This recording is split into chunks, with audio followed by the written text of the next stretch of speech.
part 2 of the Kripalu series playlist that I'm putting together.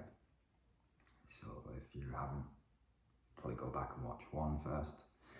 Might make a bit more sense because we're going to kind of pick off, and I'm not going to discuss only what we talked about last time. I'm going to presume that you know some things now. So first of all, join me. We're going to find a comfortable seat. This is informational. You can go for the experience as well. So maybe you're sat on a chair. If you're sat on a chair, that's fine. If you are joining me and you're going to sit on the seat, I would suggest you get yourself a cushion behind you. You can see that from this angle. And this is something that I would talk to almost every time. I'm talking to myself when I repeat myself, by the way. This is a mind of what's going on. So you got your butt, you want your butt higher than your knees. This allows the bones to sit differently in that kind of cool bit. Otherwise you end up like this. You're looking to get that straight spine. Right? Let's see if I can. I'm probably not the best person to demonstrate a straight spine. Sitting up, proud and tall. High, chin's kind of back. And your feet doing whatever your feet are doing. However that's comfortable to you. That said, there is a thunderbolt is another sitting position that is comfortable. So thunderbolts simply sat like this. Again, this is nice if you try it. If your knees will take it, some people's knees are a bit delicate, so you know your own body. Be careful with what's going on. We're not trying to find pain. But yeah, this is a beautiful position, right? Everything can move. Everything's stacked. It's a nice position, especially if the meditations are going to be relatively short. If you want, you can take one of these and stuff like over between your legs. Sit onto that if you want. Alright, actually. So, as we discussed in the last video, session starts by taking a seat and finding home ground, grounding meditation. We're not doing breath work. This is simply following your breath. Do breath work if you want. It's simply following your breath, grounding, becoming present. Like we talked about last time, that finding a presence, finding that place where we can witness the story and we're less tangled up in it. Okay? So I would encourage you to find your breath. And while you're doing that, I'm just going to read a little bit again of the Kripalu yoga manual that I kind of learned from.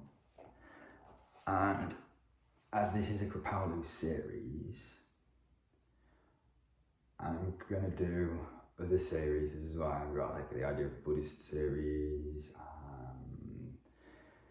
There's a couple of others as well. I'm not going to go into it. But what distinguishes Kripalu yoga? So practice begins gently with an emphasis on being present in your body, sustaining a flowing breath and warming up. Not all classes and practices are the same at all. So Kripalu, it allows you to choose your level of physical intensity that is right for your body.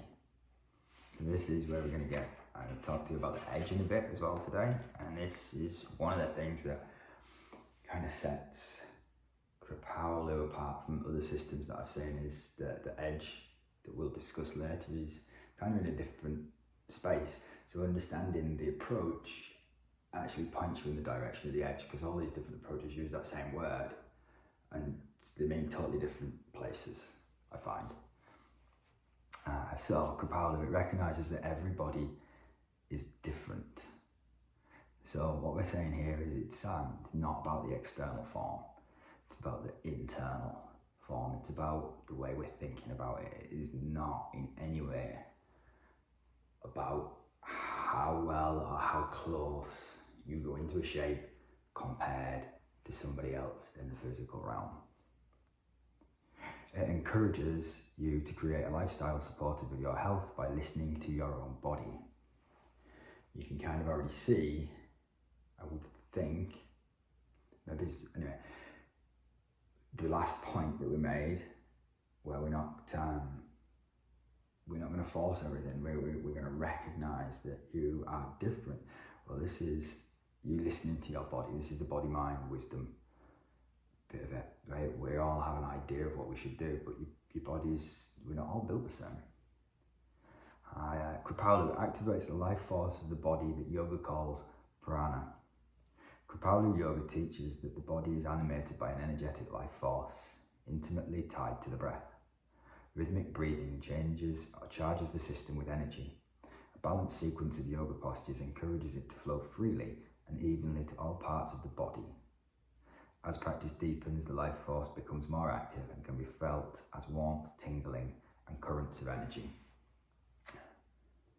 And I want to point that out particularly because that's what we're going to be really looking at today. I'm going to run us through sun salutations, and that's kind of like it really, for me, it's one of those things that can really wake the body up. It's a yoga you can practice off the mat. Being alive is a richer experience when you are connected to your body and breath. So obviously the more connected you become to experience, the more life has to offer, really. It offers practical tools to foster psychology and spiritual growth.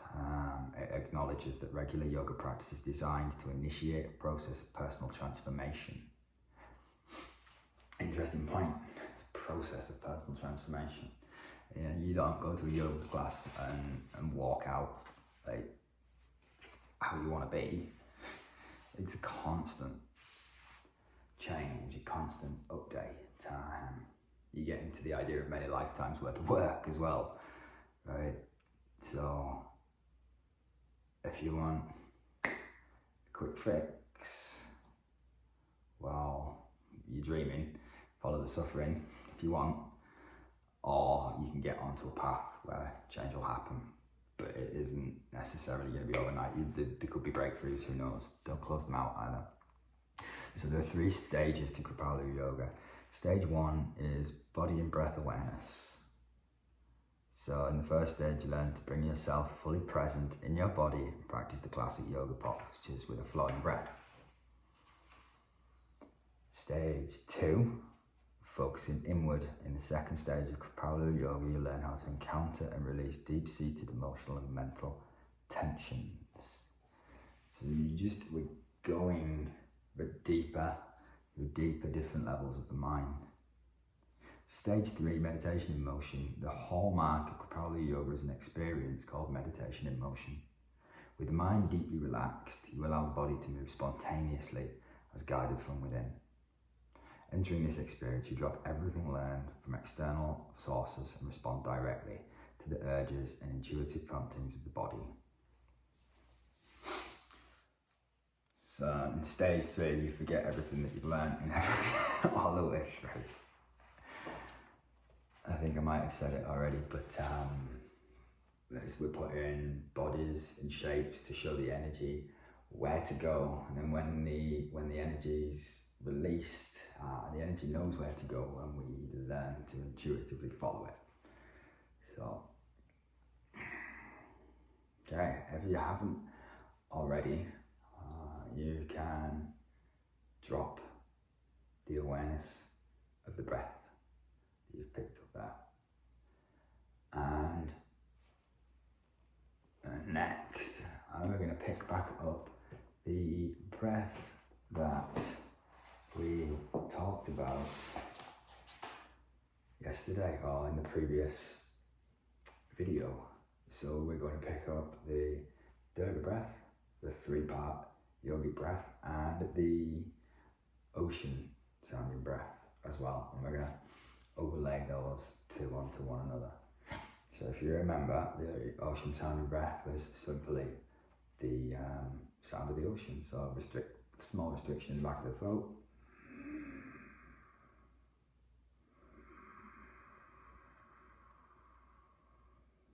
Creating a sound that just gives us more to lean into. It kind of blocks the senses out a little bit there. If we're generating noise on the inside, what's out there doesn't come in. What's out there coming in, we judge and process differently to what's generated inside, I feel. So we're finding the sound of the ocean.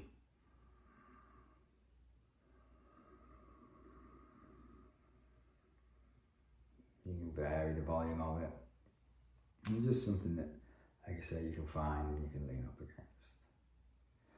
So next, we are going to start the Durga breath. So on the inhale, we're going to fill down into the bottom of the abdomen. And then as it increases and begins to come under pressure, we're going to release the middle. And then the upper. And then if we've got it, the shoulders. Nice size, you can open your hands if you want, gives you more space to breathe, and pause, and back down.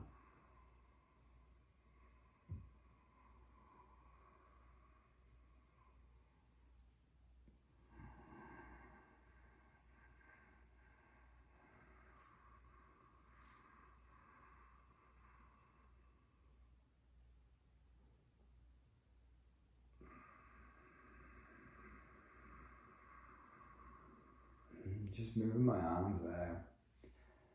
Helps me at that last bit when I'm saying breathe up into your collarbones. You carry on with your breath. If you're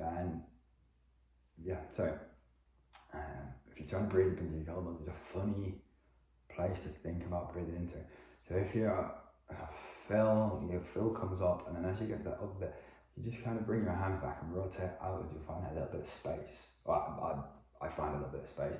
It helps me draw the air up into there. So if that was breathe into your collarbones is weird, try it. See how that works for you. And then we're going to carry this breath on at your own pace. You're going to stay here for a couple of moments, a couple of minutes.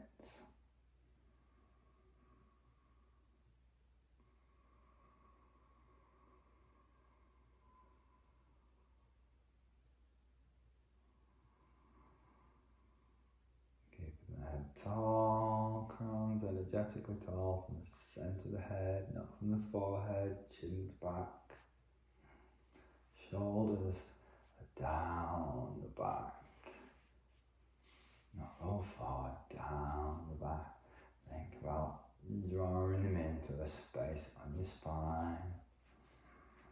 You've got your hands resting and you're drawing your shoulders together on your spine. I find it helps. I think there's scalings on the side, scalings and traps. Let go in there. And again, as my breath comes up,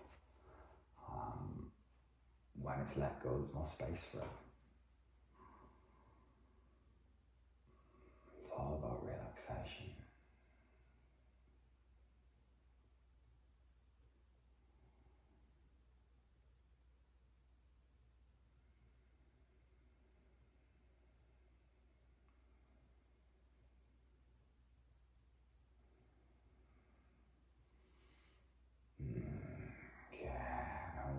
Release the 3-part breath. Hold on to the ocean sound if you like. You can hold on to the ocean sound all the way through this. In fact, I'd encourage it if you can.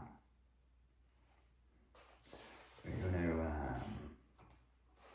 walk through the poses that are involved in a sun salutation. So, if I was giving you, if we were doing a full class, I would probably go into some warm-ups before the sun salutation, but we are kind of demonstrating it, so I'm going to go through it really slowly. Not necessarily we'll do a couple of them as a flow, or one or two of them as a flow, maybe after we've demonstrated it piece by piece. But it's something that you guys, so you've seen it, so you can take it away, and then if you can use it, if there's 4 or 5 poses that you should learn and drop everything else, for me it's these. I quite often don't do any of the other poses. One of the things that I'm kind of looking forward to about teaching is actually learning some of the other poses that I just don't do. I tend to meditate a lot and do a lot of sun salutations. There's an element to, when we're looking for the experience of yoga, the unity of experience, thinking gets in the way. So what you're looking to do is you're looking to program into your muscles, so muscle memory all the time. The mind starts to think about things differently. Ego takes things on board differently. It's not as resistant. And so if you've got like a small practice of a few moves and some meditation, it's just easier to get into that. You can repeat it and repeat it and repeat it until it's kind of done by itself more easily.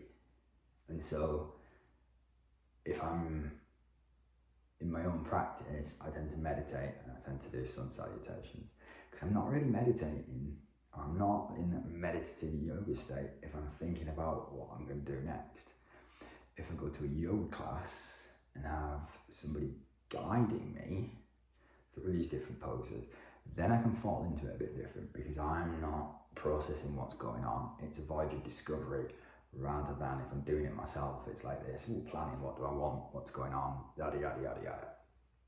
So I really would encourage you to get really familiar with the basic meditation that we've done and with this sun salutation. And then maybe it's also with some of the deep relaxation that we're going to talk about in the next video as well. But I wouldn't get lost in trying to learn all the other poses that look all fancy. Certainly not in the beginning, not until you know these. Right? Because you want yoga, you don't want thinking. We're here to stop thinking. So, the poses are called asanas in Sanskrit, Hindu. I don't actually know what you would refer to that as.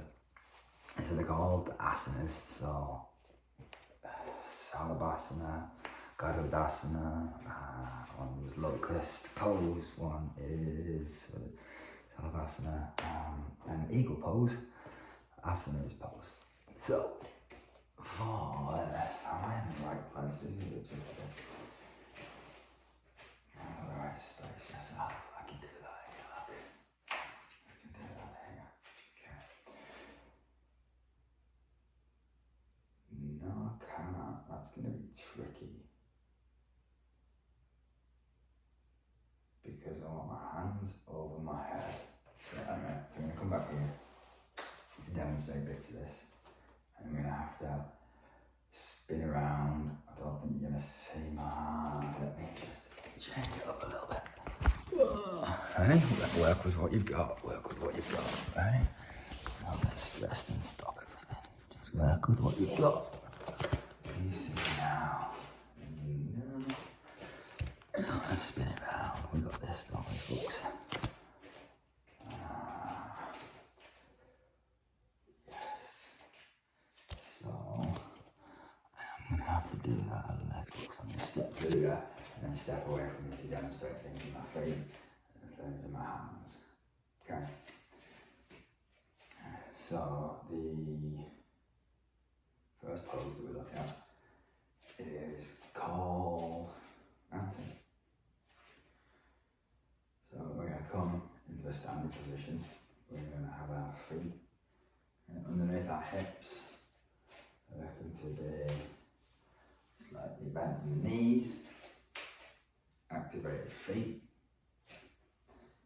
tied together in the pelvis, straight spine, tall, and arms going to be down by the side. So, first of all,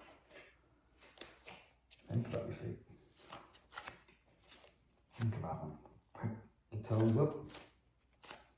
Pick your toes up and spread them out as far as you can. Okay? Think about these arches in here being active. Alright? Active out. And lower your foot a little bit. Right there. See if you can pick yourself up on your arches. Alright? Your feet have got more bones in than pretty much any small space in your body. I forget exactly the number, but there's lots of them. There's a whole bunch of rings, there's like 3 springs. I can't remember exactly how it works. One that way, and one another way. All these, the phalanges, metaphalanges, I can't remember what the toes are called. Tarsals, aren't they? The tarsals on the toes. Tarsals, metatarsals. There's just a lot going on. If this isn't awake, this doesn't work. Right? You don't walk around with fist clubby feet. Like, nothing else is gonna work. So this is feeding into it. So firstly, raise the toes, spread the toes out and down, pick the arches up. Okay?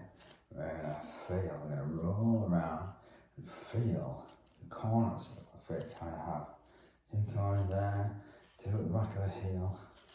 Gonna know where we are, okay? So, we'll activate the feet. I'm gonna have a slight bend in the knees. And I go back here and tilt the pelvis. If you make sure your hamstrings are switched on, these 2 things will be going on to a certain extent. These won't be locked, that won't be locked. So, picking up through the feet, picking up through the legs, and we're going to tie together in the pelvis. Okay? Standing tall. Arms coming out to the side.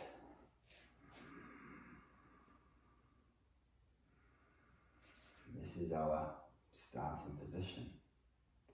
And arms out, the crown is tall, everything's active. From here, we're going to inhale, send our arms out. And we're going to exhale, bringing them back together.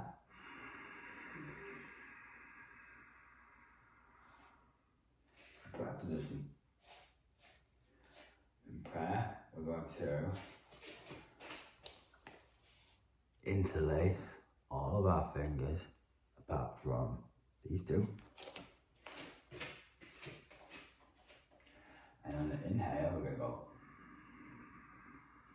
up with our arms, shoulder blades slide down the back. You're trying to get your head between your elbows, if it's available to you. And breathe. Okay. Next, it's going to get juicy. And from the side, we're going to go forwards. We're going to hinge from here. So I would still have my hands out. We're hinging from here. That's where the wheel's going. I'm going to hinge down into a forward fold. Again, where we're going to breathe.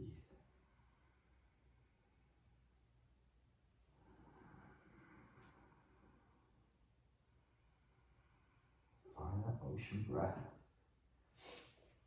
Now, spin it around so I get this in. Once you know what's going on, because you'll be at the top of your mat when you do this. It's probably the best place. So then you plant your hands down by your feet. And you're going to step back into a runner's lunge. Step the foot back into a plank. Plank, feet are on the ground. Your feet are pressing into the ground, arms are pressing into the ground. Your heels, as you can see like that, your heels are pressing back. Your head is pressing forward. You're trying to create, a straight line down your back as best you can. It's not an easy pose, so if you need to, knees come down. Right? This is your practice, not mine. So from here, we're going through in full expression, we're going through something called Garabasana. Garabasana. There is 8 pointed poses. Like chin onto the ground and come up into what we call up dog. Chest forward, pressing into the ground with our thighs, quads, pressing in with our arms. We kind of got a little bit of motion around, so my elbows are coming in, heart is shining forward, head is up, and then we're going to tuck our toes. Can you see that? Tuck our toes, and we're going to come up into a downward dog. You might need to have your knees bent. You're seeking out your heels. You're looking for your heels. You're looking for your heels. Your butt is looking for the sky. You're pressing down here. Your shoulders are tying together on your back. Your head is loosey-goosey. Right? This is a resting pose, but you can be really active. Now, we're going to, from here, pick a foot up, step forward into a runner's lunge. And then bring our other foot forward, back into that forward fold. And then we're going to roll. We're going to roll slowly.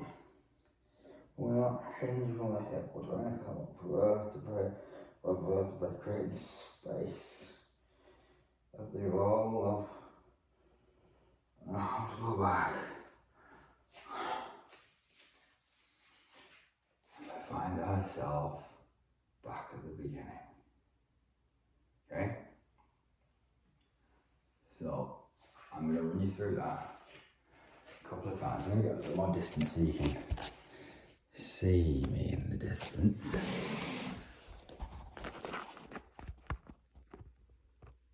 I think that might be good, yes. I think that might be good there. Okay. So we would start at the top of that mat. Find our feet. Feel the corners of your feet. Slight bend in the knees. Slight tilt of the pelvis. We're going to inhale, arms up. Exhale, palms press together.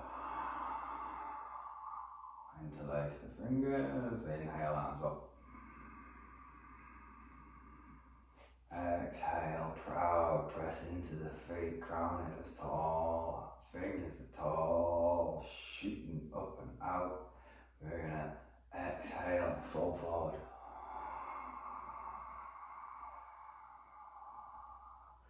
Framing our feet, we're gonna step back with the right foot with an inhale. We're gonna step back with the left foot on an exhale. We're going to take a breath and plank, put your knees down if you need to. We're going to exhale through chaturanga into up dog. Modify it as you need. Then we're going to tuck our toes, we're going to lift back up into down dog.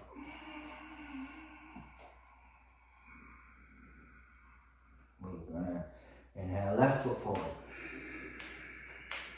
Runner's lunge, pressing into the feet, looking up, leg goes as straight as possible. Exhale the other leg forward. Inhale, roll up slowly.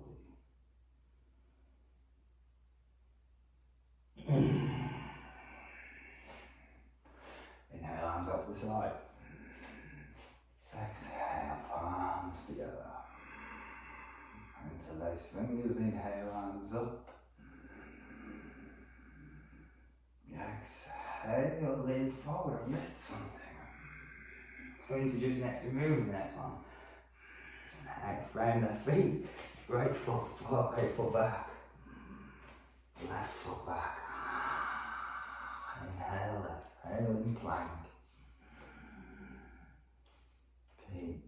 Heels pressing back forward, head press, ground pressing forwards. Exhale, big chaturanga.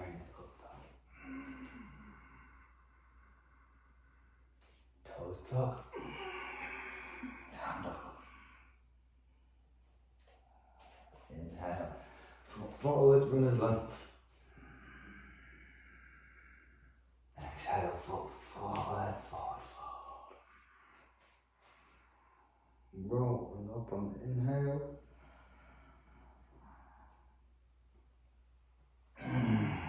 Stay up all again with the next move. Arms off the side. Press your palms together. Interlace your fingers. Inhale, arms up. Exhale in this position. So inhale, back. Exhale, fall forward. That's it. See? Oh, that muscle memory I'm still getting on. Right foot back. Left foot joins in. Exhale.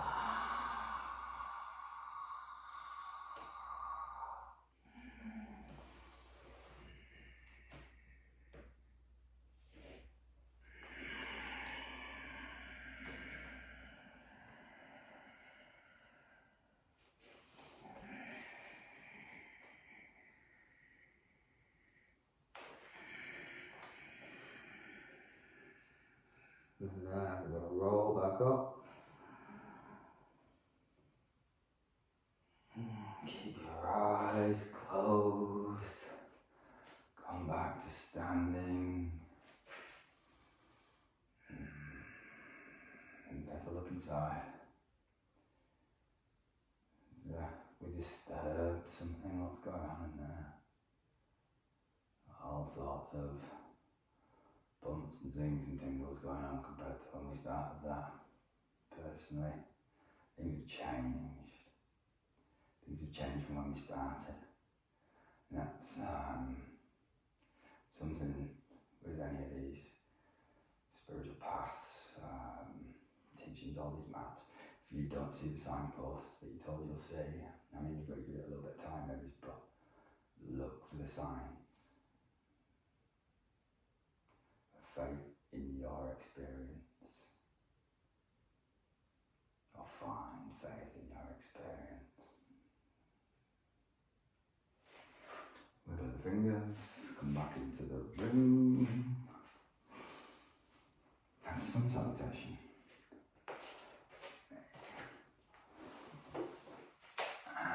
And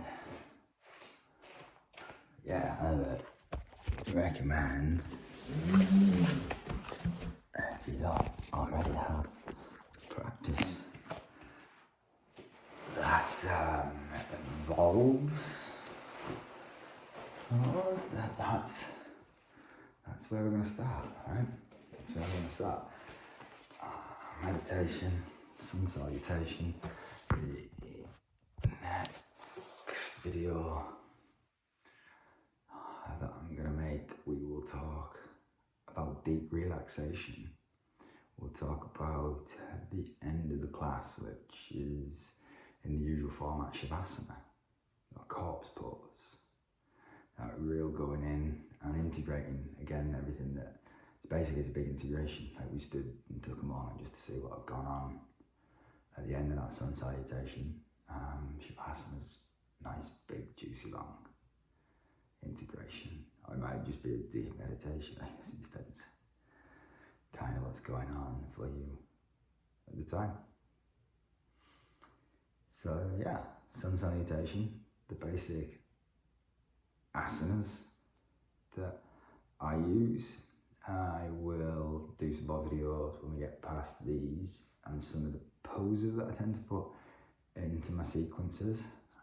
Again, I'm not going to fill you up with poses that I'm not going to present to you, because what's the point in, oh, is it going to be this, is it going to be that? Like, let's get a fairly consistent repertoire, and it'll make it easier for everybody to lean into a kind of knowing group sense of continuity, sense of muscle memory. Just allows you to switch off that little bit. So, thank you for letting me share. If you've gotten anything from it, that's awesome. Yeah, I'll be back with the next one. I said I'd be back in a couple of days last time. It's rainy. Maybe I'll be back in a couple of days. Maybe I'll be back this evening. We'll see. Yay. Jai Bhagwan.